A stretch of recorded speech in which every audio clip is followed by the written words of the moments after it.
The Rhine frontier, the dead middle of the night. Mist hangs so thick between the black pines it swallows every sound. Below the tree line, a war party of the chatty slides through the brush. Barefoot, silent. Shadows that leave no mark on the wet ground. The air tastes of river mud and cold iron. Ahead, the Roman watchtowers sit like dead stone against a starless sky. Blind. Sleeping. For one breath, plunder feels close enough to touch. Freedom feels closer. They were wrong. A single flame catches on the nearest hilltop. One orange dot in an ocean of dark. Before the lead warrior can understand it, a second fire answers from a ridge 5 miles off. Then a third, a fourth. Light races across the night, leaping peak to peak, faster than any horse alive. The land has opened its eyes. It has turned into something that hunts. The alarm is already screaming down the frontier, and no Roman soldier has drawn a blade yet. This was not magic. It was the empire's nervous system, built from stone and fire.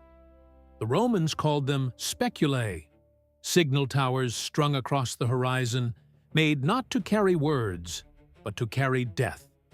An ancient network wired for one purpose: coordinate the killing across an entire continent. Rome had turned the horizon into a weapon. It had turned the simple act of seeing into an act of murder. This is the story of how Rome made light its deadliest machine. Tell us which city and which country you're watching from in the comments below. Take a second to subscribe. Your support is what keeps these dives into the abyss of the past alive. You're watching Ancestral, the best dark history channel in the world. A watchtower had no beauty in it, no art, no grace. A Roman temple confessed the gods. A Roman aqueduct bragged about engineers. A watchtower was a gray spike driven into the throat of the sky. They rose on the highest ground. On hills the tribes had once kept holy. On ridges that owned every road, every ford, every gap in the trees. At sunrise, the first thing a conquered man saw was the tower's shadow crawling across his wheat. At night, it was a black tooth set against the moon, a permanent shape that meant one thing: the world he was born into was gone. The eye of Rome was watching now. Always. The towers did not need men inside to do their work. Their presence was the weapon. A silent line telling every farmer and every hunter that this valley was no longer his. It belonged to the machine. The machine had a name in Roman ledgers: Limes. The word first meant a cleared path cut through wild country. By the reign of Hadrian, after the year 117, it meant something colder. A fortified skin wrapped around the whole empire, thousands of miles of ditch, palisade, road, and tower. Tacitus, writing near the end of the 1st century, described the German frontier not as a border, but as a wound that never healed. He knew it from the inside. His father-in-law, Agricola, governed Britannia and pushed the legions north into Caledonia. Tacitus recorded the words he put in the mouth of a British chieftain, Calgacus, before the battle at Mons Graupius in AD 83. They make a solitude, and they call it peace. That line was written about exactly this, about towers on hills and empty valleys below them. Building one was conquest by other means. It started with the surveyors, the agrimensors, who walked the beaten land measuring rope and angle with no thought for its dead. They used a tool called the groma, a wooden cross hung with plumb lines, to sight dead straight axes across the landscape. They hammered stakes into the soil. If a chieftain's burial mound sat where the foundation should go, they drove the stakes through it and moved on. Then came the legionaries, not with sword and shield, with pick, shovel, and whip, engineers by day, slave masters by the hour. They knew the drill by heart. Every legionary carried a set of entrenching tools the soldiers called Marius's mules, named for the general Gaius Marius, who reformed the army after 107 BC and made every man carry his own load. A legion could throw up a fortified camp in a single afternoon. That same discipline now went into towers meant to last centuries. Josephus, the Jewish writer who watched the legions crush his own people, marveled at how a Roman army halted at dusk and rose from the plain as a walled town by dark. Their drills, he wrote, were bloodless battles, and their battles bloody drills. The old forests of Germania had stood 1,000 years. They came down for scaffolding and kiln fuel. The land was stripped to bare mud. Tribesmen whose warriors were dead or scattered got dragged from their homes and chained ankle to ankle in the quarries. They cut the rock that would become their own prison. Now, hear it. The chip of iron picks on limestone, hour after hour, 16 hours a day. The groan of timber carts sinking axle deep in the muck, hauled by men who had once run free in these woods. The crack of a centurion's vine staff across a slow back. The Romans had a name for that staff too. The vites. A centurion named Lucilius earned a nickname for how often he broke his across men's spines. His soldiers called him Cedo Alterum. Give me another.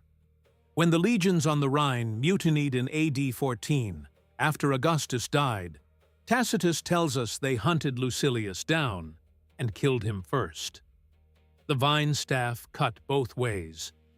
Every blow of a stone pounder against granite threw up a cloud of glassy dust. The workers breathed it. Fine grit that settled deep and never left. It cut their lungs from the inside. Within months, they were coughing blood onto the white stone.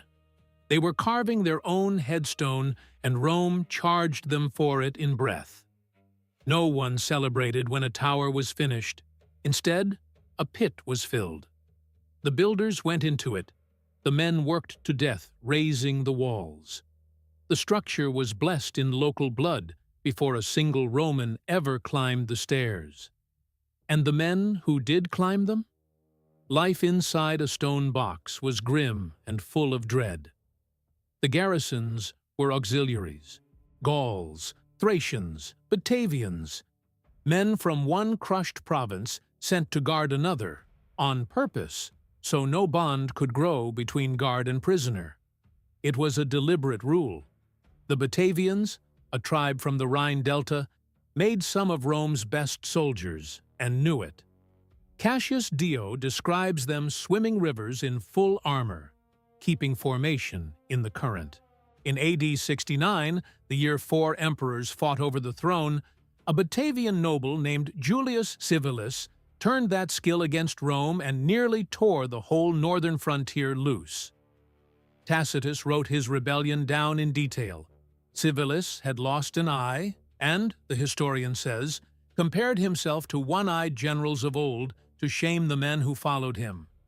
He burned the great legionary base at Vetera and starved its garrison to surrender. Rome learned the lesson and scattered such men far from home after that. A Syrian archer might spend 25 years staring at a Scottish sky and die there. A tower might hold 4 soldiers, sometimes fewer. Cut off from their unit for weeks, they lived in one cramped room that stank of unwashed bodies, stale bread, and the charcoal brazier that kept them from freezing.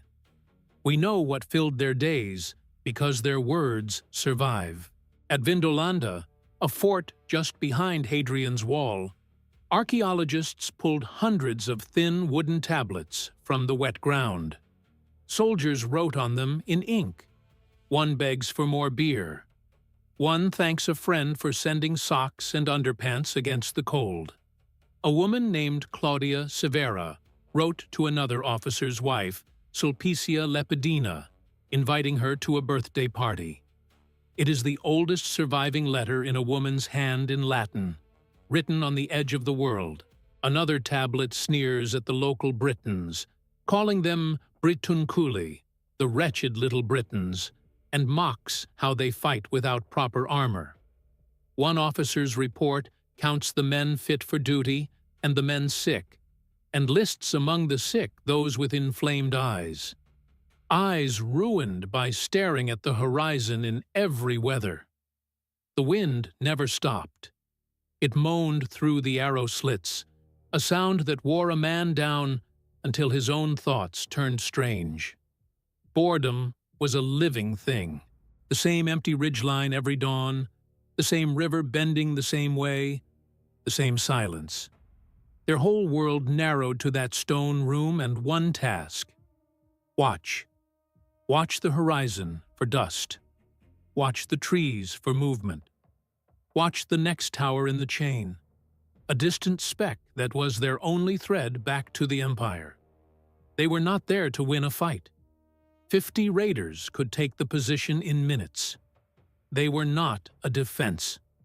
They were a trigger. Their one purpose was to see the threat first, then light the fire. Touch a torch to the pitch-soaked wood on the roof. Send up smoke by day, a column of flame by night. The Roman writer Vegetius, drawing on older manuals, described how the signals worked. Beams raised and lowered, torches shown or hidden, whole grammars of fire that could say more than danger. They could say how many, from which direction, how fast.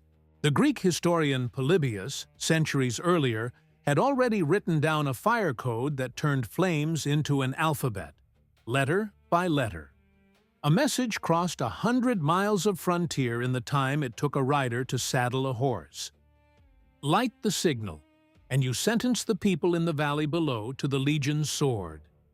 Every hour of the watch, a soldier knew his own survival rode on his readiness to condemn strangers he would never see die. So the dread never eased. Was that a wolf in the tree line, or a scout counting the garrison? Was that morning fog on the ridge, or smoke from a village already burning? Every shadow carried a knife. Every snapped branch was the start of an attack. They were the raw nerve endings of a beast the size of a continent, twitching alone at the edge of the dark.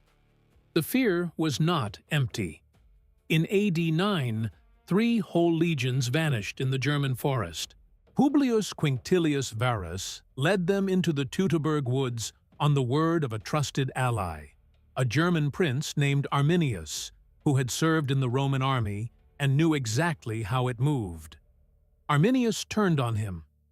Another chieftain, Segestes, warned Varus of the plot the night before and begged him to arrest them all. Varus laughed it off. For 3 days the legions died in rain and mud, ambushed from every side by men who used the forest itself as a weapon. Varus fell on his own sword. The Germans nailed Roman heads to trees and stuffed the mouths of dead officers with earth to mock their tongues. Suetonius says the Emperor Augustus, old and grieving in Rome, beat his head against a door and cried out for Varus to give him back his legions. Quintili vare, legiones rede. He let his hair and beard grow for months. He never got them back. The eagles of those legions were lost in the mud. 6 years later, Germanicus marched to the site and found bleached bones heaped where cohorts had stood and skulls fixed to tree trunks. His men buried them with their own hands. That disaster built the towers. Rome swore never again to walk blind into a forest. The specula was the answer. Eyes on every hill so no Arminius could ever gather men unseen. The system reached its full shape on the northern rim of Britannia. Hadrian's wall was not a defensive line. That idea is a modern mistake. It was the bars of a cage, 117 kilometers long. Hadrian himself came to Britain in the year 122 and, Cassius Dio tells us, wanted to separate the Romans from the barbarians, so the wall went up across the narrow neck of the island from the Tyne to the Solway. Stone in the east, turf at first in the west. Men of the 2nd, 6th, and 20th legions cut their names into the stones as they built. Their carved plaques still turn up in the dirt, boasting how many feet each cohort finished. One officer, Aulus Platorius Nepos, ran the whole project as governor, and his name survives on the inscriptions that dated the work. The wall was the channel that steered the prey. Along it stood 80 fortified gateways, the mile castles, and between every pair sat 2 smaller turrets. 160 turrets, each one a specula in miniature, placed with a clean line of sight to its neighbors. This was a trap with moving parts. The design let raiders cross the wall. It wanted them across, drawn deep into Roman ground. The moment they were through, the signal flashed down the line. The mile castle gates slammed.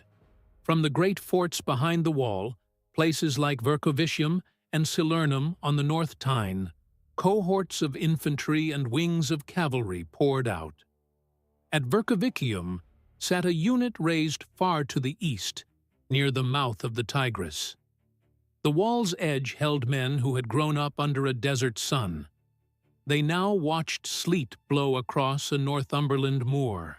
The raiders turned to run and found the wall at their back now blocking the way home. Roman steel closed from the front, more from the flanks. The whole thing was a grinder, built to chew up anything that tested it. A statement in stone and turf that here the known world ended. Beyond lay chaos. Behind lay order, held in place by the blade. Stand on that wall in winter and feel why the Eastern men hated it. The wind comes off the crags with nothing to stop it. It carries rain sideways, then sleet, then a cold that reaches through wool into bone. The stone under a sentry's hand is slick and freezing. Below the north face, the ground falls away into bog and dark heather, where a whole war party could crawl unseen until the last 100 paces. A man on watch there learned to trust his ears over his eyes, because on many nights the fog swallowed the next turret whole and cut him off in a gray nothing. None of this was a one-off answer to one hard frontier. It was a blueprint. From the baked deserts of Syria to the wet forests of the Rhine and Danube limes, the same design went up again and again. The dirt proves it. The floor plans of towers in Germania match the ones dug up in North Africa, almost stone for stone. In the deep south, along the fringe of the Sahara, Rome ran a line called the Fossatum Africae, a ditch and wall with towers watching the desert tribes. Same idea, different sand. Rome had built a standard architecture of control, a franchise of fear it could plant anywhere on earth. They could enter a new land and within one lifetime lay this grid of eyes across it. It was conquest as a system, cold and repeatable. Rome did not just beat armies, it re-engineered the ground its enemies lived on, and turned that ground into a leash. This was never a strategy that waited. It struck first. The tower network made sure no revolt could gather in the dark. The first meeting of angry chieftains in a forest clearing was seen from a hill they never thought to check. The first band sharpening spears was counted. The signal went up. The legions came. Rome always got the first blow. When they arrived, they did not fight to win a field. They fought to erase a people. Cassius Dio recorded the toll of one British revolt led by the Queen Boudica in AD 60, when the tribes rose before this net of towers was fully drawn. Roman officials had flogged her and abused her daughters, and the tribes rose behind her.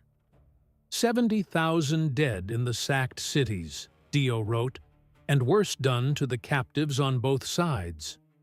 She burned Londinium and camulodunum to ash, you can still find a red layer of under the modern streets. Rome studied that number. The whole point of the towers was to make sure a Boudica could never again gather an army unseen. Reading these ruins as machines, not romantic stone, takes a different kind of digging.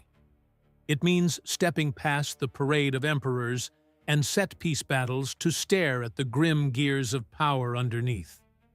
History is not only made by great men, it is made by the efficient systems those men leave behind. That is the work we do on this channel. We don't just tell stories, we excavate the dark foundations under them. For those who feel that same pull, who know the textbook version leaves out the machine in the walls, we built a place. It's called the lineage, not just a membership, the inner circle of this project.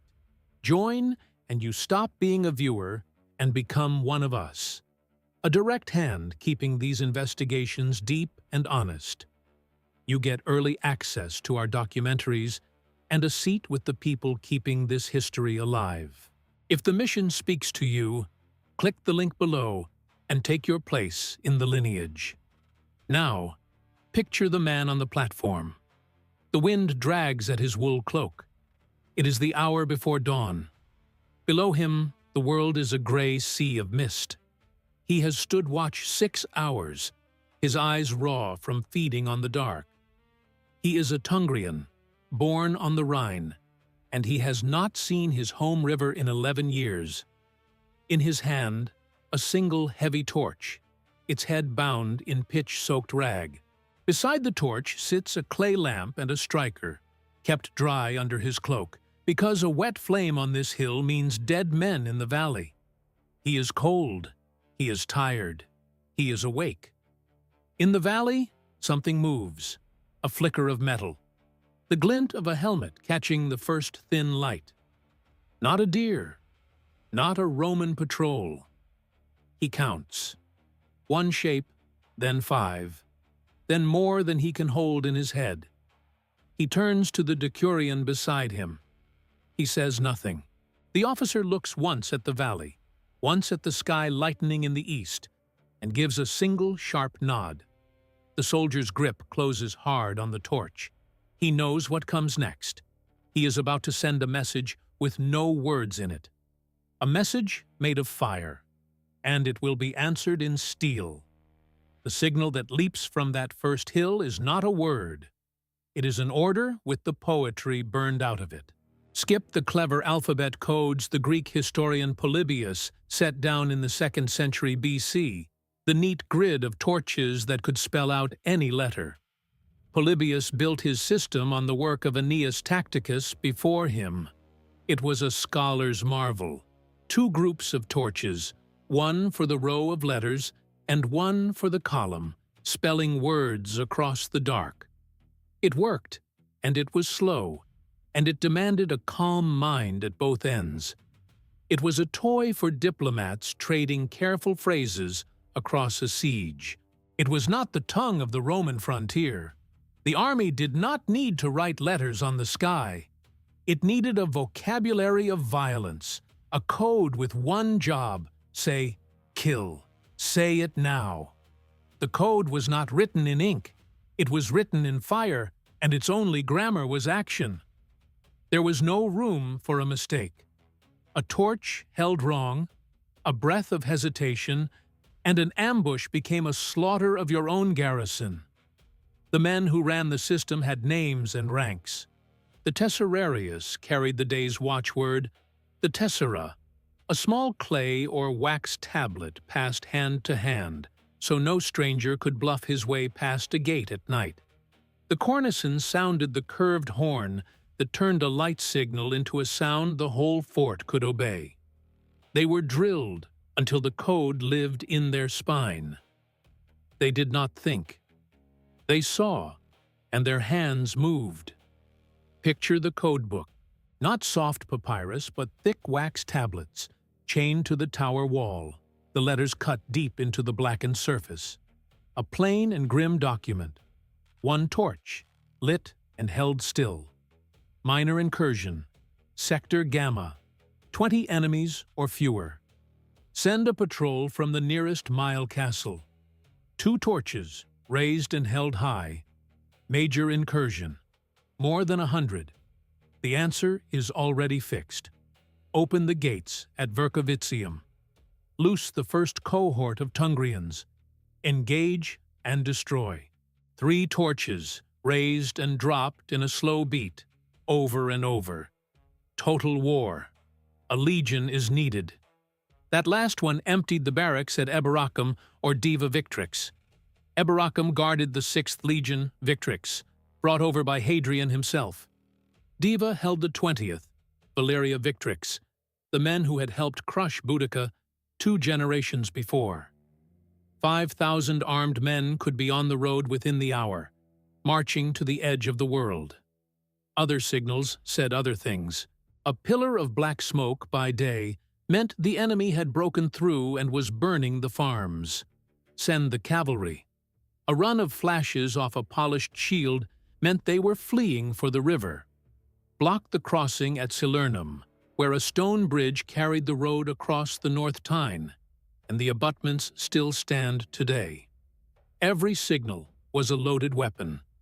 The soldier on the roof was not a messenger. He was the finger on the trigger. Now, follow one signal, not as a spark, but as a wave of death rolling across a whole province. A scout north of the wall spots a Pictish warband in the Cheviot Hills, hundreds of them moving south.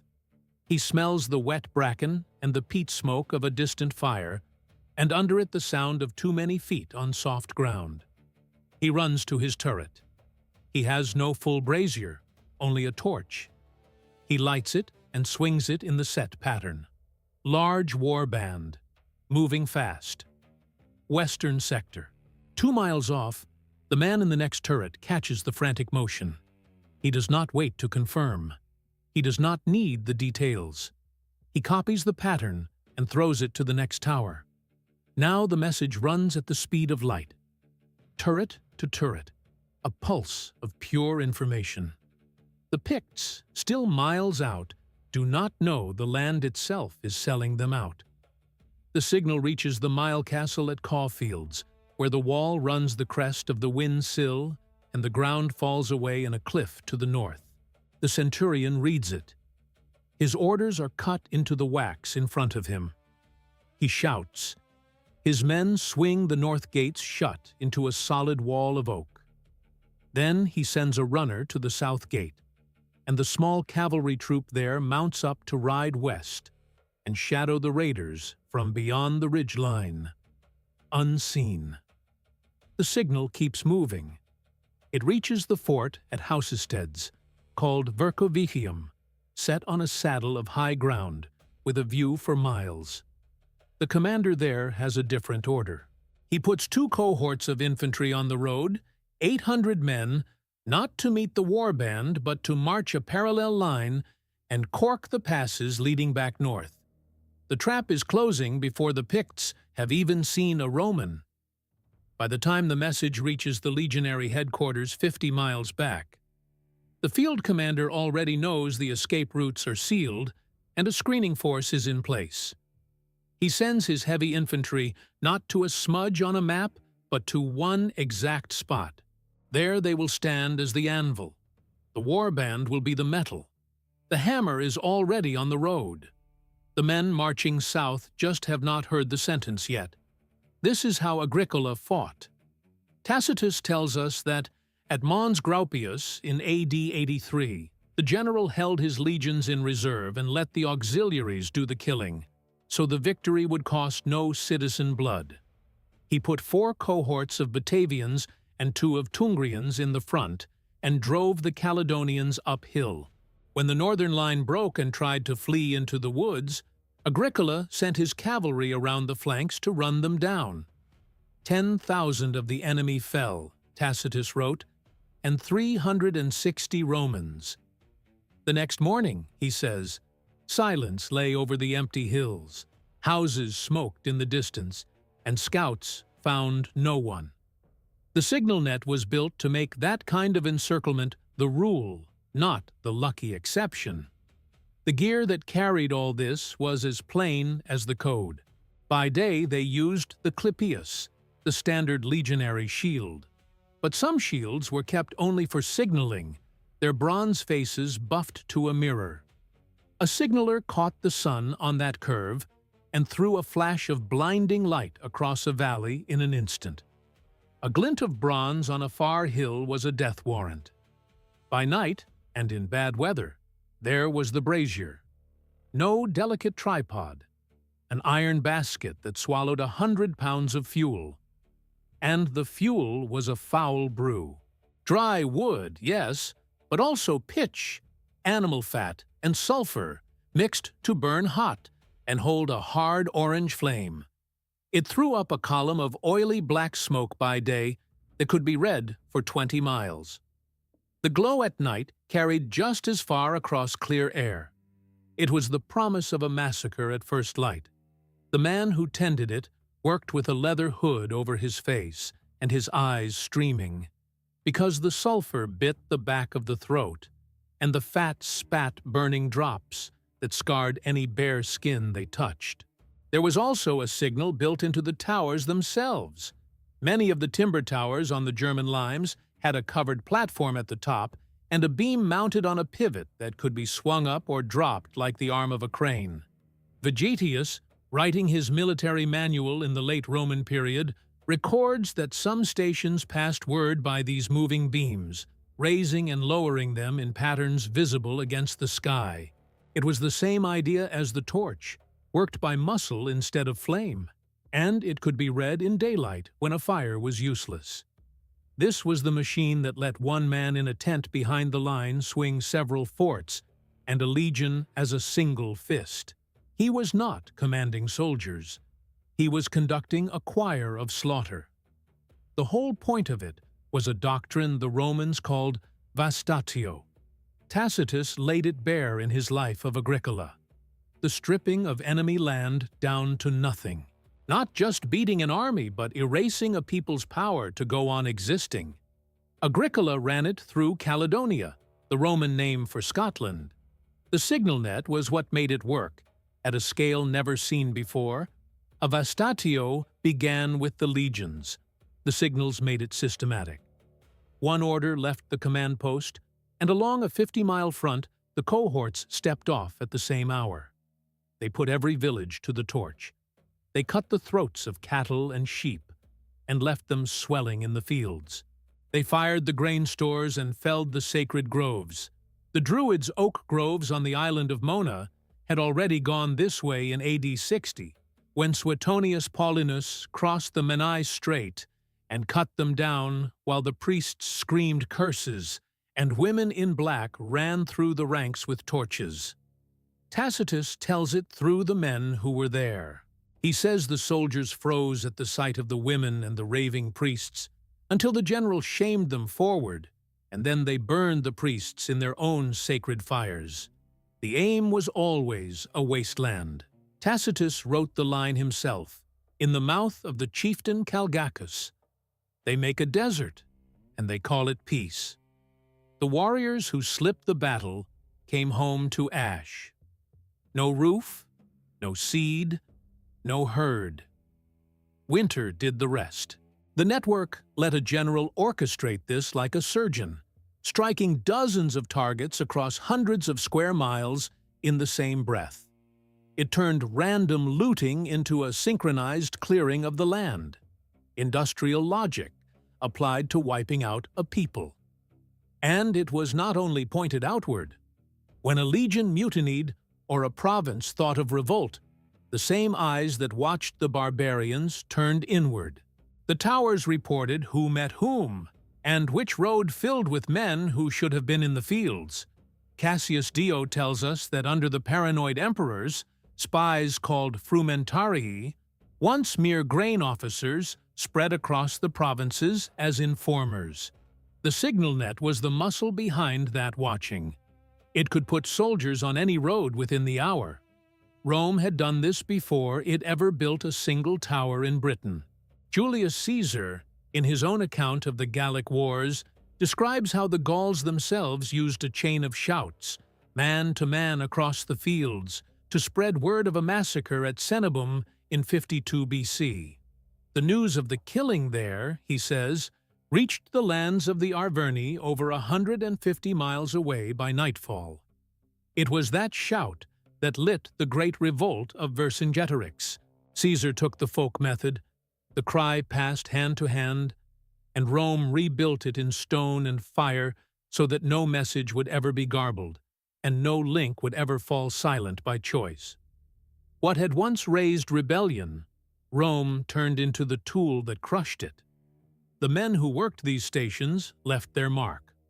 On the Danube, in what is now Romania, Trajan's great campaigns against the Dacians between the years 101 and 106 are carved in a spiral up a column still standing in Rome. Look closely at the stone, and you find the towers. Timber signal stations line the river, each with a stack of firewood and a torch ready by the door, and a soldier leaning out with a lit brand in his hand. The sculptor who cut that column knew exactly how the frontier worked, and he put the fire beacons in among the battles because to a Roman they were part of the same weapon. Trajan won that war. Dacia was drained of its gold, its king Decebalus cut his own throat rather than be paraded through Rome, and the country was so gutted of men that Rome shipped in settlers to fill the empty land. The beacons had helped hold the line while the legions did the emptying. The system reached deep into the sea as well. Along the coast of Britannia, Rome raised watchtowers on the cliffs of Yorkshire in the 4th century. Tall stone signal stations facing the North Sea, built to spot Saxon raiders coming in under sail. One of them, at a place now called Huntcliffe, was overrun. When archaeologists dug it, they found human bones thrown down the well, men, women, and children, the garrison and their families killed together and dumped in the water. The eye had failed there. The knives had come by sea, faster than the fire could warn. Rome studied these failures. After Varus lost 3 legions in Germania in AD 9, the historians record that the survivors who limped back were treated as marked men, and any soldier who had run from that field was barred from setting foot in Italy again. The empire did not forgive a broken watch. Suetonius tells us the Emperor Tiberius, who had campaigned on that same frontier, kept a fear of the German forests for the rest of his life. The towers were his answer written in stone. Never again would a Roman column walk into the trees without 100 eyes on the hills behind it. There was one more thing the signals carried, harder to measure and heavier than any warband.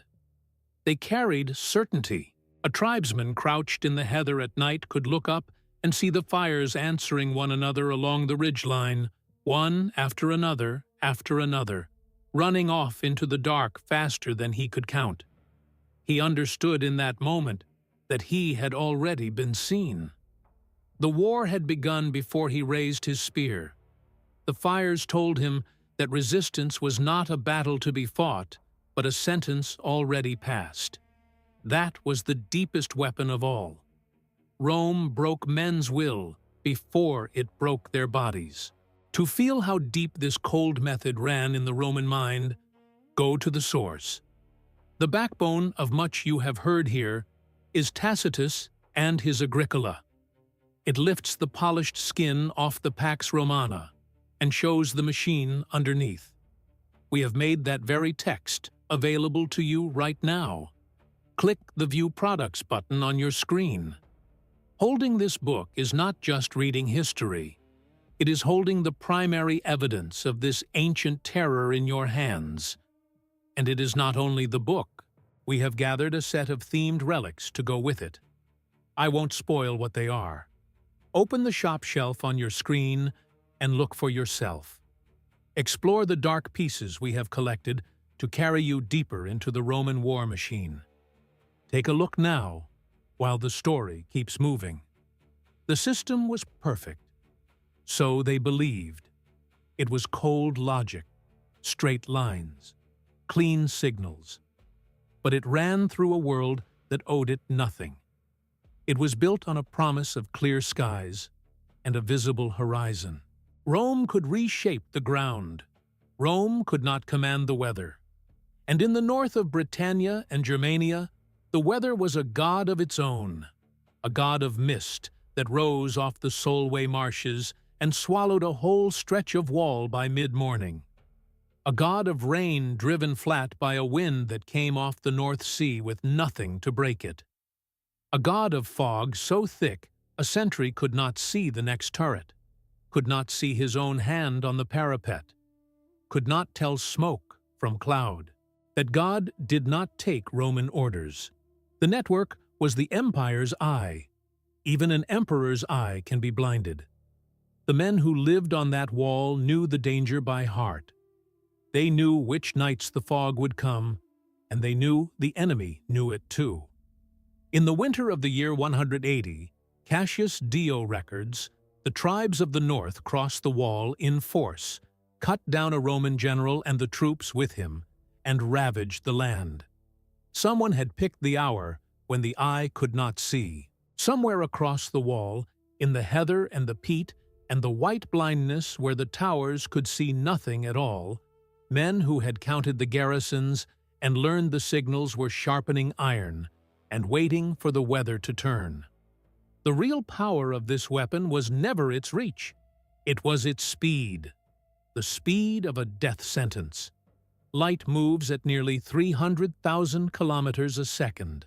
Across the 117 kilometers of Hadrian's wall, the gap between a fire lit at one end and seen at the other was, to any human clock, nothing.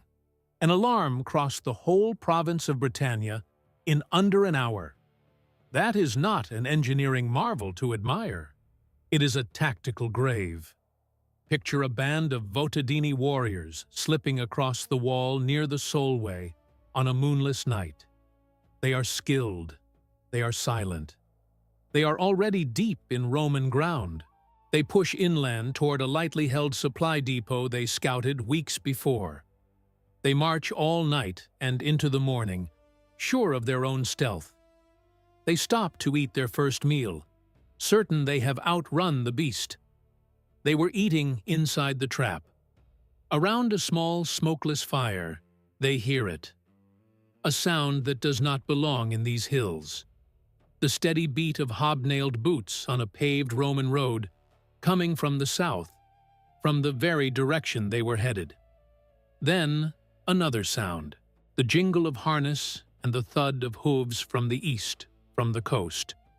Then, a horn from the west, cold and clean, cutting the air. Every path is closed. The Romans are not hunting them. The Romans are waiting for them. The legions did not move when the raid was found. They moved the instant the Votadini set foot on the wrong side of the wall. For 12 hours, while the warriors crept through the dark feeling like ghosts, infantry had been marching to cut them off, and cavalry riding to plug the valleys. The men thought they were the hunters. They were rats in a maze, and the walls were sliding shut. Their courage did not matter.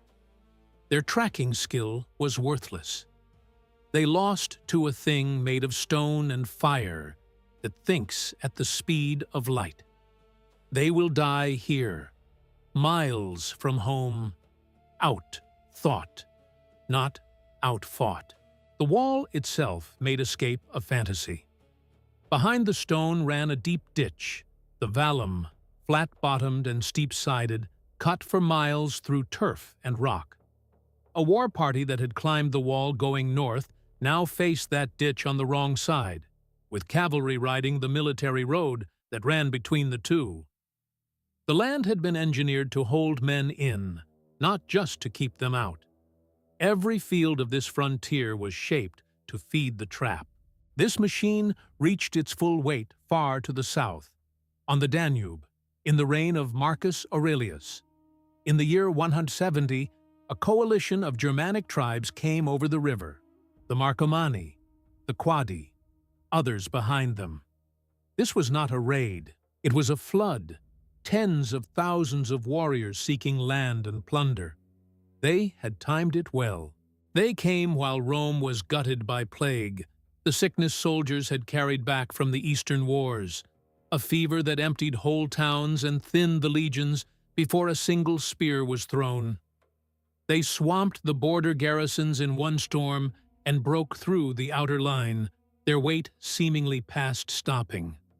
They pushed so far that year that a raiding force crossed the Alps and besieged Aquileia in northern Italy, the first foreign army at the gates of Italy in generations. Rome had not felt an enemy that close to home in living memory. Behind the tribes lay the river. Ahead lay the rich plains of Pannonia. They saw victory. They did not see the small points of light waking on the hilltops along the water, one after another, spreading the alarm inland through the dark. The signal ran south, tower to tower, over hundreds of kilometers of hills and forest, faster than any rider. An unseen wave carrying one plain message: invasion. All sectors. Total war. Within hours, it reached the emperor's headquarters at Carnuntum, the great legionary base on the Danube where Marcus would spend 3 winters of his life. Marcus Aurelius, the philosopher on the throne, the man who filled a private notebook with lines on duty, and the calm order of the cosmos, read the report. He did not panic. Marcus rarely did. He wrote in that notebook, in Greek, that a man should do each task as if it were his last. He was writing those words in a tent on this frontier, by lamplight, with the war outside the canvas. Cassius Dio, who lived through this era and later governed a Danube province himself, records how the emperor spent years of his life here and died at Vindobona in the year 180, worn down by the war. There was no chaos in his tent, only the cold working of a plan already written. On a great campaign map, tokens marked whole legions moved. The 10th Gemina at Vindobona was ordered to form the western arm of a pincer. The 14th Gemina at Carnuntum would hold the center. Couriers rode out with orders that commanders dozens of miles off were already expecting, because their own beacons had told them what was coming. Before the Marcomanni had even settled their main crossing on the south bank, Roman legions were closing on them from 3 sides. The Germans were fighting a battle. The Romans were running a procedure. The tribes pushed deeper, their nerve rising with every mile. They met no ordered resistance, only scattered patrols that broke and ran. They read that as weakness. It was bait. The plan was never to meet them at the river. It was to let them come, to stretch their supply line thin, to draw them onto ground Rome had chosen. Then the jaws would close. The columns would strike the flanks, while the center held them by the throat. The turn came, and the Danube itself became a weapon. Dio tells of a night when a body of Germans was caught on the frozen river as it broke beneath them. Some drowned under the ice. Those who kept their feet were met by Roman soldiers who had dropped their shields flat on the ice to stand on, gripping the enemy and dragging them down.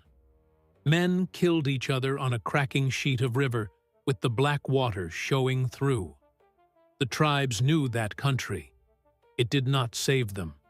The tribes were brave men, strong men. It changed nothing. Rome did not win because its soldiers were braver or its swords keener. Rome won because it had better systems, roads, depots, engineers, and above all, information moving faster than any human being could run. The speculae were the sharpest edge of that advantage. They turned the whole frontier into one creature with one mind. A raid in a single valley was not a local problem. It was an event felt by the entire body at once, which then poured a wildly uneven weight of force onto that one spot. The tribes could win a dozen skirmishes. They could swamp a lone cohort by sheer fury. They could not beat a thing that saw everywhere at the same instant and answered not at the speed of a man, but at the speed of light.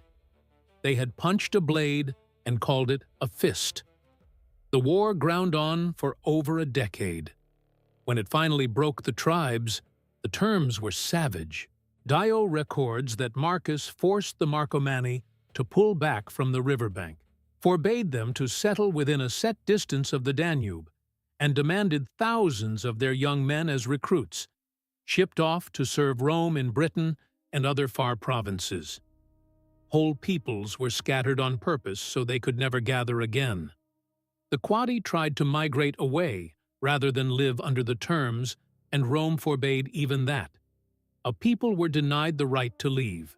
It is all carved on the column of Marcus Aurelius, still standing in Rome.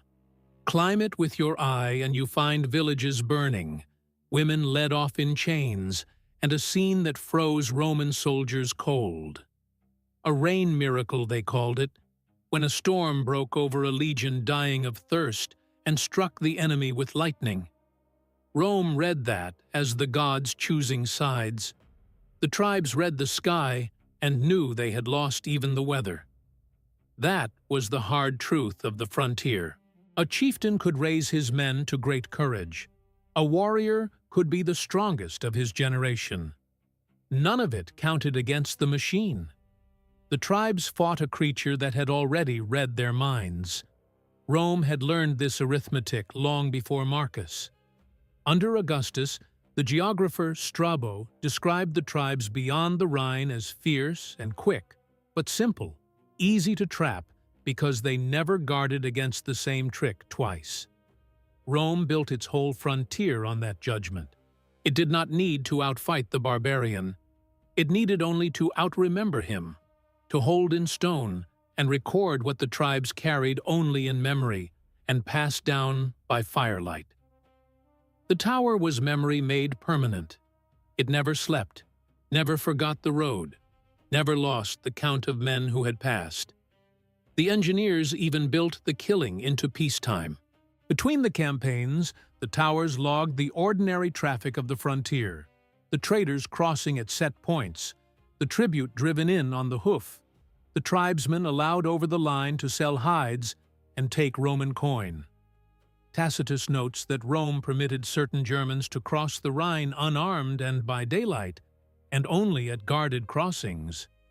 The beacons watched that trade the same way they watched the war. Every face that crossed was counted. The peace was just the war conducted with ledgers instead of swords. The only hope came not from any man, but from the sky. The one true flaw in the armor was the weather. A signaler could see 20 miles on a clear day. When the wet fog rolled off the North Sea, common in Britannia, he could barely find his own hand.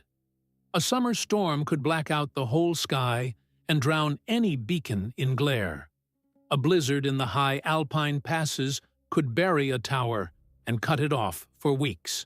Those were the hours when the eye of Rome was forced shut. The tribes learned to read the machine's blindness. Ammianus Marcellinus, a soldier turned historian writing in the 4th century, records that the enemies of Rome learned to time their crossings for the worst weather and the darkest nights, when the beacons were useless. In the year 367, a coalition he calls the Barbarian Conspiracy struck Britain all at once, Picts from the north, Scoti from Ireland, Saxons from the sea, coordinated to overwhelm the whole system in a single blow. They killed the Count of the Coast, Nectaritus, and captured the Duke of the region, Fulafaudes. Roman soldiers deserted and roamed the countryside as bandits, joined by runaway slaves. For a season, the eye was blind everywhere at once, and the province came apart. Rome sent a general named Theodosius to piece it back together, tower by tower, road by road. He landed at Richborough, marched on Londinium, offered pardon to the deserters to draw them back into the ranks, and hunted the rest. He rebuilt the burned stations and restored the beacon line along the coast. The machine could be broken. It could also be rebuilt, and Rome always rebuilt it. A thick fog over the hills of Caledonia was no nuisance to the Picts.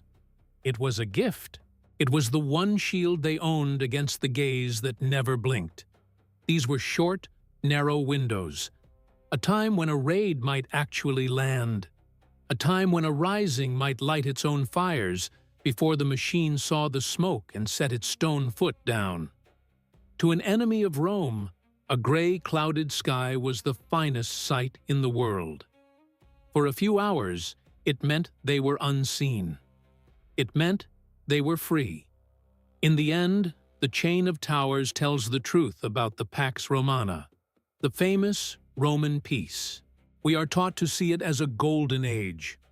Law and trade and order laid over a wild world.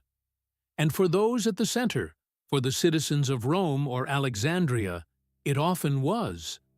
But on the edges, for the conquered of Germania, Britannia, and Dacia, it was not peace.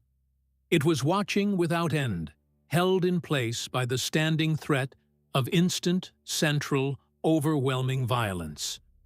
Rome's peace was the peace of the prison yard, the guards in the towers, the weapons always to hand. The historian Tacitus saw through it in his own lifetime. He put the charge in the mouth of a Briton, but the words were his. Robbery, slaughter, plunder, the liars name empire, and where they make a desert, they call it peace. He wrote that a century before Hadrian's wall reached its full form, and the wall proved him right in stone. Every tower on that line was a rebuttal to the idea that the frontier was ever calm. You do not build 160 watchtowers over ground that is at peace. Rome's deadliest weapon was never the gladius. It was never the eagle carried before the legion. It was a chain of fire, thousands of miles long, a sleepless line that turned the frontier of the known world into one vast automatic killing field. The tribesmen who looked up at night and saw the fires answering one another down the ridgeline understood the sentence before a single soldier appeared. He had been seen. The war was already lost. That was the true weapon. Rome broke the will before it broke the body. Consider what it took to feed that line. Every tower needed fuel hauled up the slope, water carried, men rotated, wax tablets recut when the code changed. The Vindolanda tablets record the daily grind of it, requests for nails, for hides, for wagons, for leave, the paperwork of an army that watched for a living. One tablet even lists the strength of a Tungrian cohort, hundreds of men, and marks how many were away, how many sick, how many fit to stand. The frontier armies of Britain alone numbered around 15,000 men, held in place year after year to watch ground that never fully submitted. That was the hidden cost of the peace we admire. An empire that had to stare at its own borders every hour of every night because it never once trusted the silence beyond them. The towers were not a sign of Roman confidence. They were a confession of Roman fear. And in the end, the fear won. The fires that held the line for 3 centuries went dark when Rome could no longer pay the men to light them. The Emperor Honorius, around the year 410, wrote to the cities of Britain and told them to see to their own defense. Rome was letting go. The soldiers drifted away. Some were pulled south to fight in the endless civil wars that ate the late empire alive. The pay stopped arriving. The wax codebooks were never recut. The signal that had once crossed a province in an hour now crossed only silence. The towers stood empty on their hills, watching nothing, warning no one. The stone outlasted the empire that raised it. The stones are still there, on the crags of Northumberland, on the banks of the Danube, on the cliffs of Yorkshire, You can walk to the footings of the towers and stand where a lonely man once held a torch and decided who would live to see the dawn. The wind still comes off the crags the same way it did then. The grass has grown back over the ditch. Sheep graze where the braziers burned. The fires are cold now. The system is dead. But the ground it was built to control still remembers. Thank you for staying to the very end. If this descent into the Roman war machine held you, subscribe to the channel, hit like, and send it to someone who wants the real history of the ancient world, not the polished version. You've just watched another premium documentary by Ancestral, your ultimate history hub on YouTube. That video coming up on your screen now is your next step. Don't wait. Click it and keep descending into the past with us.